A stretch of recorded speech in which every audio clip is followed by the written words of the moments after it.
So hello students, SBI PO की जो recruitment आई है उसमें हम बात करने वाले हैं कि क्या चेंजेस हुए हैं, क्या बदलाव हुए हैं इस नई भर्ती में, और अगर जो बदलाव हुए हैं तो उनमें हम क्या कर सकते हैं, किस चीज का वेटेज बढ़ा है, किसका कम हुआ है, ग्रुप एक्सरसाइज होगा, ग्रुप डिस्कशन होगा, या साइकोमेट्रिक टेस्ट होगा, या फिर प्री में और मेंस में जो इंग्लिश का वेटेज कम हुआ है, अभी डिस्क्रिप्टिव का भी कम ज्यादा पोर्शन हो गया है। इन सब बातों के बारे में बात करेंगे, क्योंकि भारत में बैंकिंग सेक्टर में जो सबसे बड़ी रिक्रूटमेंट कही जाती है, स्टेट बैंक ऑफ इंडिया ने 1500 वैकेंसी निकाल दी। आपने तैयारी काफी अच्छे से कर ली होगी, रिवीजन कर रहे होंगे, तो अभी हमें सिर्फ और सिर्फ इन बात पे ध्यान देना है कि जो नया एग्जाम पैटर्न आया है उसमें क्या अलग हुआ है पुराने वाले से। अगर हम ये देख लेंगे कि ये चीजें हमें नहीं तैयार करना है तो आराम से इसको कर पाएंगे। तो आइए जानते हैं सफलता का नया ब्लूप्रिंट, परीक्षा पैटर्न में अहम बदलाव जो भी हुए हैं, जो भी नए बदलाव हुए हैं उनके बारे में हम बात करते हैं। तो सबसे पहले हालांकि आपको पता होगा कि प्रीलिम्स की एग्जाम, फिर मेंस की एग्जाम और फिर अंतिम चरण होता है। तो अंतिम चरण में एक तो मेंस के एग्जाम में वेटेज बदल गया है, हालांकि प्रीलिम्स में भी बदल गया है। प्रीलिम्स में जो वेटेज है आपका वो पहले 30 नंबर का था, अब 30 नंबर से बढ़कर कितना हो गया है, 40 नंबर का हो गया है। यानी 100 में से 40 क्वेश्चन, यानी 40% तो इंग्लिश में यहीं पर है। और डिस्क्रिप्टिव पेपर में भी आप इंग्लिश में ही तो लिखते थे, और मेंस में तो ये 20 नंबर कर दिया है। मेंस में 200 में से 20 नंबर, यानी मेंस में जो वेटेज है वो घटाकर 10% कर दिया है। और साइकोमेट्रिक टेस्ट और जी और इंटरव्यू, ये तीनों चीजें अंतिम चरण में कहलाती है। ये जो मेंस है ये प्री है, और अंतिम चरण में ये कहलाता है। तो इन चीजों में ये 2-3 चीजें मैंने आपको बताई, ये बदलाव कर दी हैं। तो यहां पे अगर हम देखें तो जो अंग्रेजी है, इंग्लिश है, इंग्लिश में 2025 का पैटर्न था। पहले जो जनरल क्वेश्चन आते थे 30 आते थे, अब नया वेटेज लागू हो गया है तो 30 की जगह 40 कर दिया। तो बहुत ज्यादा मेजर चेंज नहीं किया है। लेकिन अगर हम बात करें डिस्क्रिप्टिव पेपर की, तो डिस्क्रिप्टिव में 50 नंबर का आता था, एमसीक्यूज 25 नंबर, एमसीक्यूज 200 और 50 नंबर का 250 में से मेरिट बनती थी। अब आपकी 250 में से मेरिट नहीं बनेगी, अब आपकी 230 में से मेरिट बनेगी। ये बड़ा बदलाव है। क्यों ऐसा? क्योंकि जिनको इंग्लिश नहीं आती थी उनके लिए बड़ी राहत है। पहले 50 नंबर के लिए फाइट करते थे इंग्लिश वाले, अब 30 मार्क्स के लिए फाइट करेंगे। दूसरा, जो मेंस है वो मेंस भी आपका पहले ज्यादा नंबर का आता था, अब आपका 20 नंबर का आ रहा है। तो 20 नंबर, यहां पर भी 20 नंबर कम हो गए, यहां पर भी 20 नंबर कम हो गए। तो प्री में भले बढ़ गए हों लेकिन वो मेरिट लिस्ट में तो जुड़ते नहीं है, मेंस के नंबर ही जुड़ते हैं या फिर डिस्क्रिप्टिव के नंबर जुड़ते हैं। तो वहां पर आपके लिए बड़ी राहत है, इंग्लिश का जो है थोड़ा आपका वेटेज कम कर दिया गया है। और अंतिम चरण में पहले साइकोमेट्रिक टेस्ट पहले भी होता था और ये क्वालिफाइंग ही होता है, लेकिन जो ग्रुप एक्सरसाइज होती है, पहले ग्रुप डिस्कशन हुआ करते थे, अब ग्रुप एक्सरसाइज होती है और इंटरव्यू जो है आपका ये आएगा। और 75% जो है आपको पता होगा इसका वेटेज कर दिया 80-20 की जगह।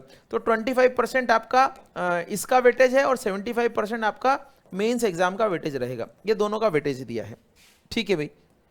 और आगे क्या, तो ये आप देखेंगे कि जो रीजनिंग है और जो मैथमेटिक्स है, रीजनिंग और मैथ्स का वेटेज जो है वो बढ़ गया है। प्रीलिम्स में इंग्लिश का वेटेज जो है 30% से 40% हो गया है, जबकि मेंस में कम हो गया है। इसका अर्थ क्या है? इसका यह है कि प्रीलिम्स में भले ही आपका वेटेज बहुत ज्यादा है, लेकिन प्रीलिम्स सिर्फ क्वालिफाइंग नेचर का एग्जाम है जो ज्यादातर लोग कर लेते हैं। लेकिन मेंस में इंग्लिश वालों के लिए सबसे बड़ी बाधा थी कि इंग्लिश का वेटेज ज़्यादा था, डिस्क्रिप्टिव में भी ज़्यादा था, पहले ग्रुप डिस्कशन भी होते थे, वहाँ पर इंग्लिश वाले बोल नहीं पाते थे। तो बहुत सारी चीज़ों में इंग्लिश के विद्यार्थियों के लिए, जिनकी इंग्लिश कमजोर है, उनको राहत दिए इस बार के पैटर्न में अब दिख रहा है। तो मेंस में कम वेटेज के बावजूद प्रीलिम्स में तो भागीदारी ठीक है, लेकिन फिर भी इंग्लिश जो है कम हो सकती है। अब डिस्क्रिप्टिव की बात करें तो डिस्क्रिप्टिव भी 20 नंबर कम हो गया आपका, अब 30 का ही होगा, और 50 नंबर जो है वो पहले था। तो कम अंक है तो कम मार्जिन है, आपके पास गलतियां करने की गुंजाइश भी सही ज्यादा नहीं है। और दूसरे जो इंग्लिश वाले थे वो आपसे ज्यादा लीड ले सकते थे। पहले 50 नंबर में से वो तो लेके आ रहे हैं 40 नंबर, जिसकी इंग्लिश अच्छी नहीं वो 20 नंबर लेके आ रहा है, तो 20 नंबर का डिफरेंस हो जाता था।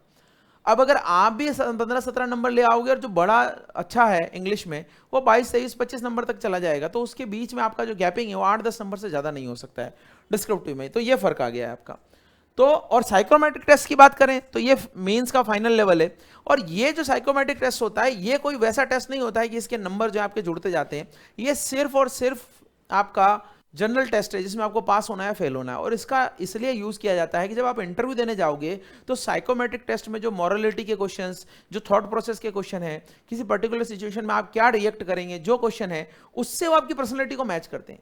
कि बाहर तो आप बोल रहे थे कि कोई बुजुर्ग व्यक्ति आएगा बैंक में तो मैं उसको सबसे पहले प्रायोरिटी दूंगा, और वहां पे आपके विचारों में उनको समानता नहीं दिखी है। तो साइकोमेट्रिक टेस्ट से एक प्रोफाइलिंग पता लगती है उसको कैंडिडेट की कि इंटरव्यू में वो क्या करने जा रहा है। तो साइकोमेट्रिक टेस्ट पास फेल नहीं है, पर्सनैलिटी प्रोफाइल है जो इंटरव्यू में इसके बेस पर वो गहराई से मूल्यांकन करते हैं। और ग्रुप एक्सरसाइज जो है आपकी टीम या आपकी लीडरशिप क्वालिटी को बताती है। तो अब आपके रटे रुटाए उत्तर से काम नहीं चलेगा, आपको यहां पर कुछ अच्छा करना पड़ेगा। तो 2025 का पैटर्न जो था वो ज्यादातर एकेडमिक था और ज्यादा वहां पे डिस्क्रिप्टिव में भी ज्यादा था, लेखन पे ज्यादा था। यहां पर व्यक्तित्व की बात ज्यादा हो रही है, त्वरित निर्णय की बात ज्यादा हो रही है, आपकी साइकोलॉजी पे ज्यादा वेटेज या फोकस किया जा रहा है। तो एसबीआई का खास संदेश है क्या है, उन्हें किताबी कीड़े नहीं चाहिए, उन्हें डिसीजन मेकर्स चाहिए, डायनेमिक डिसीजन मेकर्स चाहिए जो बैंक को और आगे ले जा सके। इसीलिए उन्होंने डिस्क्रिप्टिव का वेटेज कम कर दिया है, बजाय उसको आपको व्यवहार से नापने की उन्होंने बात ज्यादा कही है कि आपका पर्सनैलिटी कैसा है, आपका एटीट्यूड कैसा है, आपकी चीज़ें कैसी है करने की। तो सफलता का रणनीति क्या है, आप जो है इंग्लिश को अच्छा कर सकते हैं जिनकी इंग्लिश अच्छी है। अगर इंग्लिश अच्छी नहीं है तो इसमें बहुत ज़्यादा नहीं भी करेंगे तो चलेगा, लेकिन यहाँ पर आप उत्तर लेखन वगैरह करिए, डिस्क्रिप्टिव का अभी से थोड़ा थोड़ा तो तैयारी करिए, और डे 1 से आपकी पर्सनैलिटी को एज एन ऑफिसर आप बनाइए। जब आप एज एन ऑफिसर सोचते हैं तो उसी के अकॉर्डिंग तैयारी करते हैं, उसी के अकॉर्डिंग सारी चीज़ों को आप प्लान करते हैं। एज एन ऑफिसर सोचेंगे तो अपना रूटीन भी आप सोचिए, नौकरी लगने के बाद भी 8 घंटे तो वहाँ जाना है ना, तो 8 घंटे पढ़ क्यों नहीं सकते हम। तो आपका जो डिसीजन मेकिंग है वो आपकी इनर पर्सनैलिटी से आता है। जैसा आप थॉट प्रोसेस रखेंगे, माइंडसेट रखेंगे, वैसे आप बन जाएंगे। और बाकी ये जो डिस्क्रिप्टिव है ये भी हालांकि आपका जो सोचना है इसमें झलकता है, लेकिन फिर भी इसको थोड़ा थोड़ा आप प्रैक्टिस करिएगा। लेटर राइटिंग वगैरह का फॉर्मेट आप कर सकते हैं। तो ये नए पैटर्न में कुछ बदलाव थे जो मैंने आपको बताया। तो मेरी तरफ से एसबीआई पीओ के लिए आपको बहुत बहुत शुभकामनाएं। आप तैयारी करते रहिएगा, चैनल से जुड़े रहिएगा। अगर कोई भी जानकारी होगी तो हम लेके आएंगे ताकि आपको जानकारी सबसे पहले मिल जाए। Thank you so much.